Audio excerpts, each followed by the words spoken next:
Сен мына жерден байлагын, ошо ошого байлагын. Тартып бара берем. Тартып. Кече ак карадан эле жүгүрүп, мына турдук болгулайлы деп ак карадан эле жүгүрдүк. Бүгүн эми түстүү кылып кызыл менен карадан Чекесине. Кыркшактын бир шагын түшүрөбү.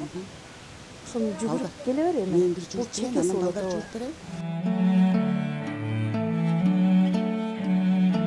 Алай районунун Кабылангөл айылы таланттуу инсандарга бай аймак. Мында эл арасынан чыккан усталар, колдору гүл, ууз чеберлер көп. Элибиздин эзелтеден берки колдонулуп келе жаткан кол өнөрчүлүгүн, баалуулуктарын сактап, элге кеңири жайылтууга аракет кылган Гүлүмкан айым сыяктуу чеберлер арбын.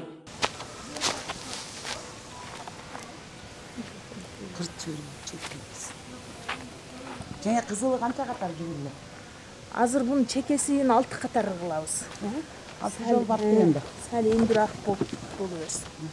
Күзүктү байлаганда эң четки жип сөзсүз күзүктө болуш керек да. Алихан. Кел, мына жипти жүгүрүп алам. Кел. Мына жаш балдар жакшы жүгүрүшөт да буну. Алихан. Будан кийин карабычы?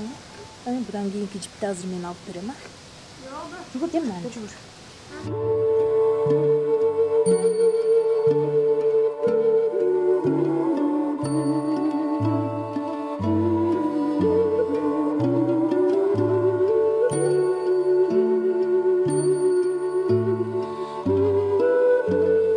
Күн ясынан көтөрүлүп, аптабы анча тиелек кезде чебер Гүлүмкан айым түрдүү түскө боелгон жиптерин алып, казыгын кагып, боо согууга камданат. Антпесе күн ысып, эшикте олтуруп жумуш кылуу кыйынга турат. Салкын тартып турган маалда чебер айым ишти арбытып алууга ашыгат.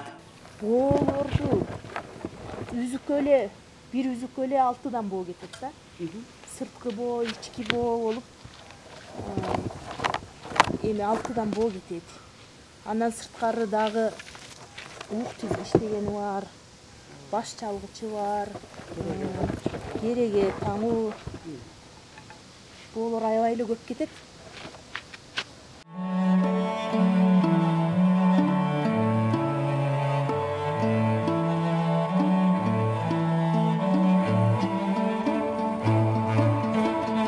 Мен апамдын үйүндө баягы кыз мезгилинде жүргөндө чоң боз үйлөрдү көрүп жасап жүрдүк да, көрүп жүрдүк. Анан бул жакка келгенден кийин дагы ушул боз үйдү көргөнүмдө эле жасап жайлоого чыгып, кайненемдин боз үйүн кайрадан баштап оңдоп, кайненем бечара аябай сүйүнүп, мен жасаган кылгандарыма ушунчалык алкап, алкыштарын берип, батасын берип, аны чоңойттук. Андан кийин чоңойткондон кийин аны кардалы чыкса саткын келип кетет экен.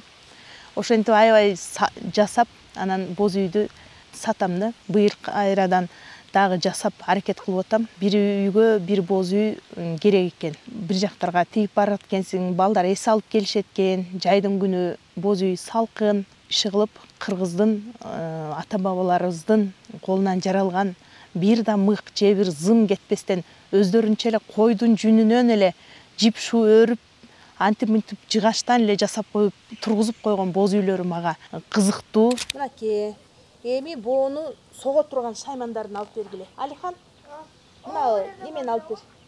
Мына жака алып келип койдум да балам. Жана аркагычы? Аркагына даярдап койгом, ошону түрө берчи сен.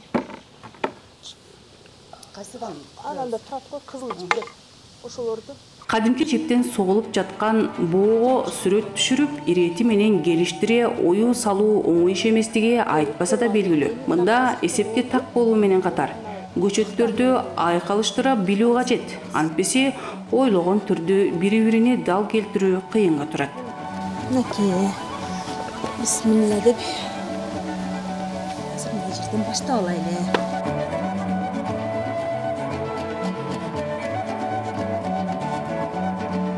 Боз үйдү жасаганда мына айрыкча биздин областтын ичинде дагы Алай районунун Кыркшак деп жанагындай кереге таңууга өтө маани беребиз. Бул кыркшакты биздин байыркы чоң энелерибиз мен оюмча ушундай математик болгон экен да.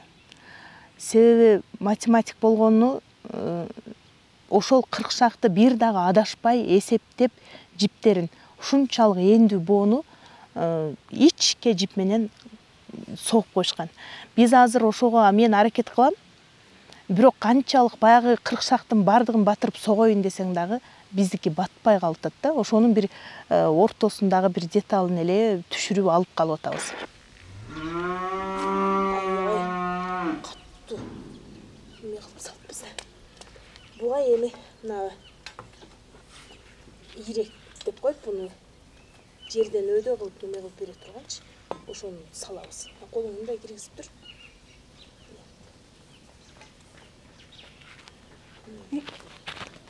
Буну илгери тосуп айдап чык.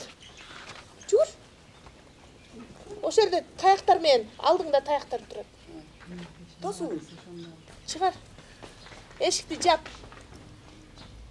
Алинур, жүгүр тез тос шананы. Жүгүр.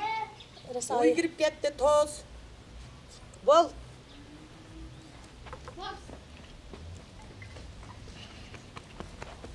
Бириңер мына жакты тоскула.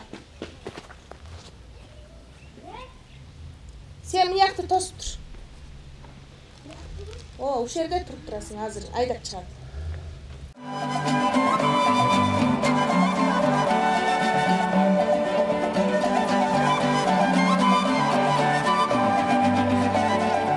Ошого таң калам.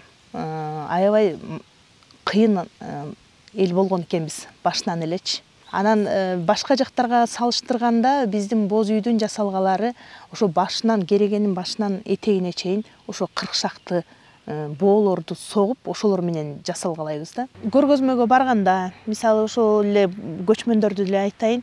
Көчмөндөргө барганда канчалаган мамлекеттерден келип атышпайбы? Туристтер келип атат. Келгенде эле биринчи ошол кыркшакты баягы согулган эндүү боону кармалып көрүшөт да. Вай, мынаны кантип соктуңар депчи. Ушуну эле сүрөткө тартып, аябай таң калышат. Кантип согулат, бул эмнеден согулат дешипчи. Анан түшүндүрүп беришке аракет кылабыз. Буну койдун жүнүн ийрейбиз, анан боёйбуз, анан мынтип түйшүгү бир топ, түйшүгү көп. Бирок согулуп калса, жакшынакай болуп кооз көрүнөт. Эми ар кандай түстөрдү бири-бирин айкалыштырып кетсең боло берет. Мисалы мен боз үйдүн сырткы боолоруна жөнөкөй гана аркандан эле кылып коюшкан эми. Мурда ошондой эле кылып келишкен да.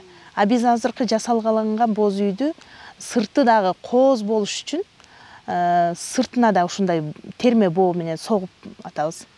Аны жамгырда баягы кызыл тазыл кылбай эле ак карадан эле согулуп атат да. Өзүңөр көрүп атасыңар азыр. Ошондой кылсаң бул жамгыр жааганда боёго чыгып кетпейт. Себеби асты ак кийиз болуп атпайбы? Ак кийиз кызыл тазыл болбой боёго чыкпайт. Ошон үчүн сырткы боолорду ак карадан эле согобуз да. Анан ички боолорго көбүнчө бизде баягы кызылды көбүрөөк пайдаланабыз.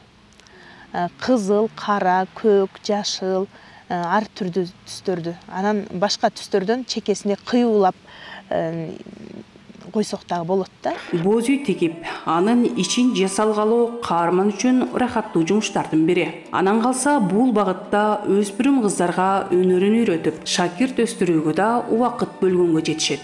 Мындай татаал өнөрдү өздөштүрүп, таар согуп, терме терип олтурган секелек кыздарды көрүп, көз кубанат. Азыр мына бул жерден үчөө чыгат да кызым. Мына. Туруптур. Мына анан кийин мына Назбике бир паста эле үйрөнүп алган. Ошо ол кече курду эле ошо боону. Бүгүн бүтөйүн деп калды. Сен азыр буну согуп тур. Мен Назбикеден кабар алып келейин,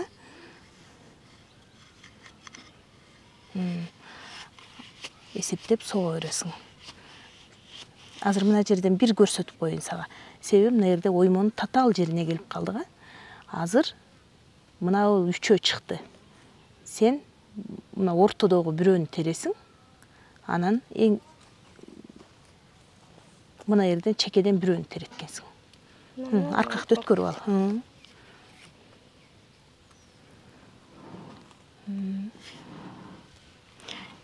Карадан тер. Мына жерден бирди тересиң, анан мына чекеден бирди тересиң. Бул терсең, мындай кандай терсең, ошондой оймолор өзгөрүп түшөт да. Туура эмес терип алсаң, башкача болуп калат. Чекедеги терилбейт, бул экөө терилет, анан кийин мына жерден мына экөө терилет экен. Мына экөө, эң чекеден бирөө терилет. Ошо чукурдагылар териле берет. Көрүнүп турат го кызым. Ошол чекеден экөө терилет. Сен буну эме кылып тур. Мен Назбикеден кабар алып келейин. Назбике, кантиң кызым?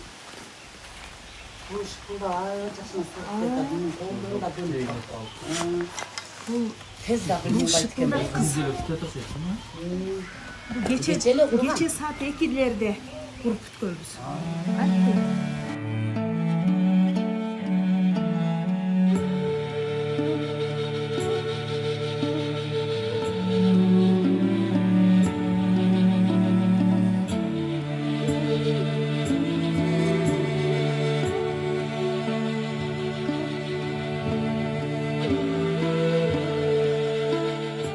Боз үйдүн боолорунун түрү көп да. Башынан эле айтсак, керегени тургузганда эле баш чалгыч дейбиз. Ал керегенин башын байлап берет. Андан кийин түндүктү көтөргөнүбүздө эле ага 2 желбоо кетет. Желбоо, ууктарды сайганыбыздан кийин уук тизгич кетет. Анан жүгүртмө дейбиз, кереге таңуу дейбиз. Ушундай бул тургузулушу да. Андан кийин туурдук боолор. Туурдук боолор дагы бир үзүккө 6 боо кетет. Ички боо үзүккө 6 боо, сырткы үзүккө 6 боо. Андан сырткары сырткы кырчоосуна дагы боо кылып койсок болот.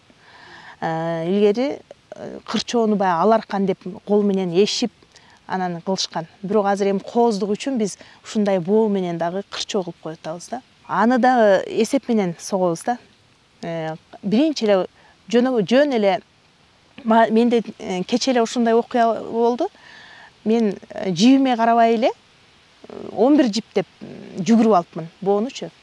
11 жипке эч кандай неме жок экен да. Нары ойлондум, бери ойлондум. Бир гана баягы ит тапан деп коет. Аны баргекче деп дагы аташат. Ошол гана ылайык экен.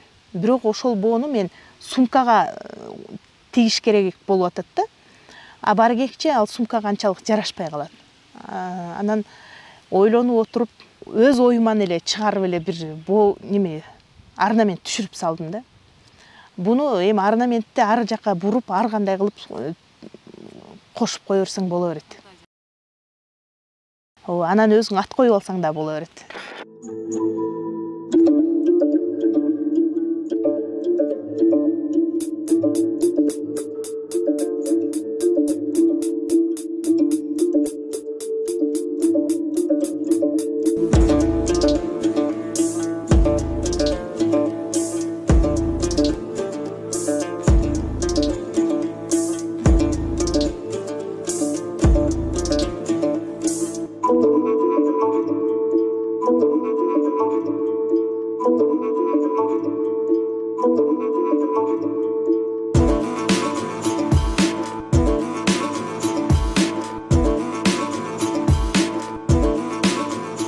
Жумушта, мисалы мектепте иштеп жүргөнүмдө деле, андан кийин айыл өкмөттө жоопту катчы болуп иштеп жүргөнүмдө деле аябай кыйналып, кагаздан нервим чарчап, ушунчалык үйгө келгенде дагы ушу бул иштеримди куруп коем да ар жерде. Бир жерде боом турат, бир жерде шырдагым, бир жерде курагым дегендей.